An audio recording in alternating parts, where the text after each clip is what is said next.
Porque a gente está com essa língua portuguesa viva o tempo todo, né? A gente recebe informação de todos os lados e com essa quantidade de informação que circula, a gente hoje às vezes não sabe o que é que está certo, o que é que está errado. A gente tem dificuldade até de discernimento, né? O que é possível, o que é que não é possível, o que é que eu devo falar, como eu devo falar. E isso é um trabalho que a senhora faz com uma magnífica qualidade. E quem é seu aluno, quem passa pelas bancas... Antigamente a gente chamava, eu vou sentar, vou para a banca ali para acompanhar a aula da professora.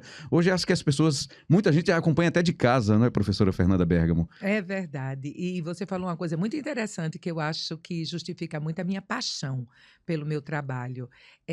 A língua é um elemento vivo e tudo que é vivo se modifica. Então, independentemente de você estar numa banca escolar, que você esteja necessariamente se preparando para uma prova, para um vestibular, para um Enem, para um concurso, qualquer que seja seu nicho profissional ou que você nem esteja trabalhando, você precisa estar bem informado para acompanhar essas mudanças. Porque palavras todos os dias caem no arcaísmo, palavras novas são criadas e mesmo a questão gráfica. A gente já teve novo acordo ortográfico, tirando acento, colocando hífen no lugar. Então, todo mundo precisa se atualizar. Mas eu acho que o mais importante é fazer as pazes com a língua, sabe? Porque nós estamos no país em que a língua nativa é uma das mais complexas do mundo, mas ela é linda, Rembrandt. Ela é linda, ela é generosa, ela oferece caminhos para que a gente possa simplificar. Fernanda Bergamo, né? Já que eu não fiz essa apresentação, chamei de professora de português. Mas a gente vai começar pela sua história.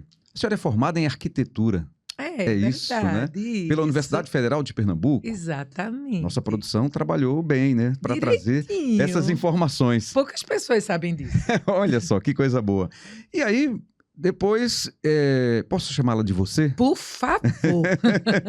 Depois você se torna professora de português. E tem uma história sua, um encontro, que acho que mudou aí a sua história profissional, né? A sua vida profissional, com o mestre Ariano Suassuna. Isso. Vamos contar essa história, professora? Vamos. Como é que a gente pode contar essa história? Veja só, meu primeiro curso foi arquitetura, não é? Eu adorava a decoração de interiores, de tal forma que meus pais, quando chegavam à noite em casa, eles precisavam acender a luz da sala, porque eu tinha essa mania de mudar os móveis de lugar. Então, assim, quem passava pela sala no escuro acabava tropeçando pelas mudanças que eu fazia. Sempre gostei muito de decoração de interiores e da parte de paisagismo. Então, naturalmente, fui fazer arquitetura aos 17 anos e ingressei na Universidade Federal de Pernambuco. Só que eu sempre fui uma adolescente muito tímida, Rembrandt, e uma leitora voraz. Uhum. E aí, no meu terceiro período de arquitetura, o início do segundo ano, eu estava esperando para começar o curso de estética dentro do curso de arquitetura, é uma cadeira, Uhum. e quem entra para ser o professor? Imagina. Não, você não imagina, porque meu ídolo, eu estava lendo A Pedra do Reino naquele momento. Quando Ariano Suassuna entrou como professor, eu achei que eu tinha tido um ataque do coração fulminante. Eu só revi isso porque eu digo, bom, se eu morri, ele morreu também. E isso seria uma tragédia, não é? Então, passado esse susto, eu virei um chiclete no cabelo do professor, porque nas quintas-feiras eu o acompanhava da sala dos professores até a sala de aula e o acompanhava da sala de aula até o carro dele. Que Aos delícia. 17 anos, conversando sobre como ele pensou no nome da personagem, sobre o enredo. Até que um dia, Ariano nunca aumentou um tom de voz na vida, porque ele é uma doçura, sempre foi. Uhum. Ele virou para mim e disse assim, ô menina, você é um peixe fora d'água. Vá matar essa sede de cultura, porque esse mar aqui secou. Eu levei um susto tão grande que eu disse, professor, eu não entendi. Ele fez, você tem que fazer um curso como letras, pedagogia. Aí eu disse, não posso, professor, porque você não pode fazer 2 cursos na federal ao mesmo tempo. E eu não tinha condições de pagar uma faculdade particular. Certo. Expliquei isso a ele, e ele disse, quem quer, faz.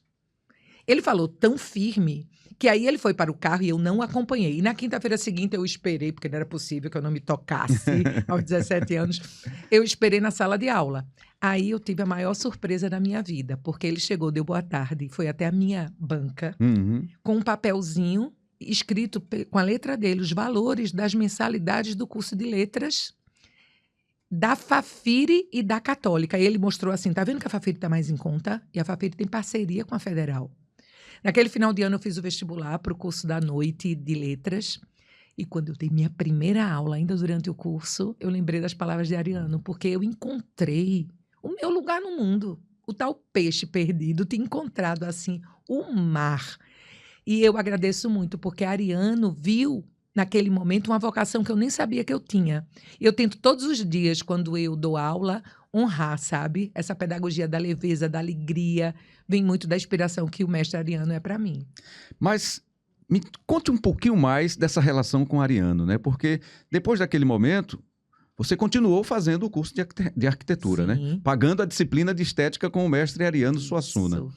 Isso. E você consumia o máximo, assim, você tentava tirar dele o máximo que fosse possível ali de cultura, de informação, de tudo o que ele sabia. Tudo. Foi apenas um semestre, mas foi extremamente marcante, porque ele me indicava autores que até então eu desconhecia, porque assim, no meu universo literário, eu tateava por curiosidade sem orientação.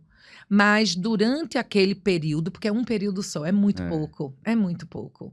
E assim, Ariano não soube que eu segui imediatamente, ele não soube que eu segui o curso de letras.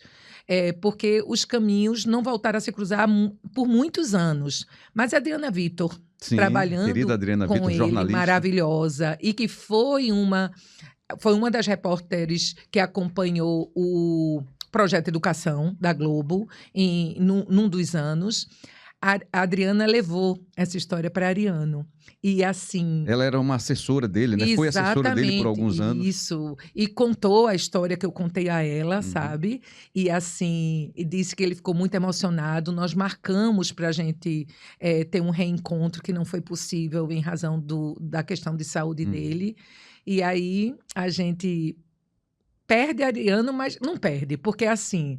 Uma pessoa que deixa um legado desse, ela é eterna. E eu digo assim, eu acho que eu tenho meus filhos por causa de Ariano. Eu tenho um marido que eu tenho por conta de Ariano, porque eu conheci Ivanildo no curso de letras da Fafiri. Olha só. Então, imagina só. Se não fosse fazer letras, não ia conhecer o nobre Ivanildo Holanda, né?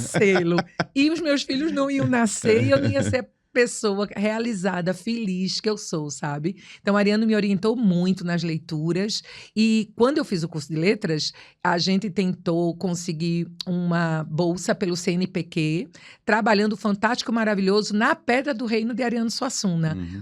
De início foi aprovado, mas depois cortam verba, não é? Mas eu nunca deixei de acompanhar e de estudar profundamente, sabe? É a obra dele. Sempre me encantou demais esse respeito pelo regionalismo. E tem uma coisa bastante interessante. Eu não sou tão radical quanto ele em relação aos estrangeirismos. Certo. Porque Ariano não admitia que você dissesse assim, professor, a aula show vai começar. E ele dizia, show pra mim é espantar a galinha. E ele dizia assim, a gente chegava para ele e dizia, professor, agora vai ser o coffee break. Ele dizia, intervalo para o cafezinho. Ele dizia, nossa língua é tão linda. Então, por que a gente quer se diminuir utilizando o estrangeirismo? Eu tenho um profundo respeito por essa opinião, mas assim, eu sei, por exemplo, que algumas palavras, elas não vão ser substituídas. Eu te conto uma história que é bem interessante. Shampoo. Todo mundo sabe da grafia S-H-A-M-P-O-O. Mas shampoo também já foi dicionarizado há muito tempo e muita gente usa X, X-A-M-P-U, não é? Com shopping. E é correta também. Corretíssimo. A palavra tá correta. Dicionarizada, inclusive. Shampoo com X. Foi aportuguesada. Sim. E aí, dicionarizada. A mesma coisa aconteceu com shopping. O S-H-O-P-P-I-N-G, por um tempo, foi X-O. Sim, por algum tempo. X-O-P-I, shopping. P-I-M. E o que é que aconteceu? Quem comanda a língua, Rembrandt, é o usuário culto. O usuário culto não aceitou shopping com X, como aceitou tão bem shampoo com X. Mas observe que a mudança seguiu a mesma linha de raciocínio, de SH para X. Sim. Foi dicionarizado e tudo. Mas shopping não pegou. Então, todo mundo grafa com SH, ninguém chama de central de lojas e a gente aceita bastante bem. Então, assim, respeitando o mestre Ariano, algumas palavras fazem parte desse universo por conta da construção da língua mesmo, né? Que aceita essas fusões, essas interferências, que eu acho até gostosas.